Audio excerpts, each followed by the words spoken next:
30 portraits, 30 days. Currently, community members and city officials have their portraits on display here at the Jacksonville-Onslow Council for the Arts. Faces of the people from Jacksonville are proudly being displayed inside the Art Council studio on Newbridge Street. Karen Lee Crenshaw, a Jacksonville artist, carefully painted all 30 of them. Well, technically, actually, it was more like 30 portraits in 365 days. After applying for a regional artist grant, the original project was put on hold. Crenshaw was able to finish 12 portraits before Hurricane Florence destroyed the Art Council building. After a year of reconstruction and getting through Hurricane Dorian, her work was ready to be displayed. Some are artist friends of mine.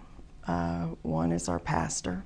There are multiple members of families. Others include Mayor Sammy Phillips, Councilman Brian Jackson, and Raquel Painter with the United Way. Each painting took 3 hours to do, which got interesting when painting children. Her youngest model was 1 year old, the same age she was when she discovered her love for art. Originally born in South Dakota, Crenshaw was brought to Jacksonville from D.C. in 1999 by her husband, who was in the Marine Corps, and now has called the coast home ever since. Her 30 portraits reflect those who have impacted her life here in Jacksonville as a whole. When I do a formal portrait, it's a lengthy process. I like to do a head study, which is what I consider these to be.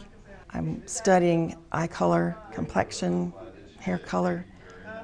You can't see all those correctly just in a photo. The longtime artist challenged herself by using a limited palette called the Zorn palette. The palette only consists of 4 colors, ranging from variations of yellow, black, red, and white. Crenshaw blended and used the 4-color Zorn palette to create almost all of the portraits in the display. Palette makes it easy to make shifts on as you're painting, and light and dark, changing the value, or changing the temperature. Portraits aren't the only style of art Crenshaw does. She also paints a lot of landscapes. She tells me moving here allowed her to fall in love with the coastline and continue to fall in love with her craft. All of your senses are alive.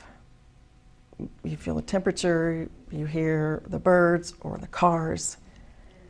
And whenever I look at one of my plein air paintings, I remember every second. Crenshaw and the director of the Art Council, Noah White, are looking forward to the future of the gallery, hoping this display continues to build the bridge between the community and art. Karen says she's also looking forward on doing 20 more of those portrait-style paintings. In Jacksonville, Kayla Schmidt, 9 on your side.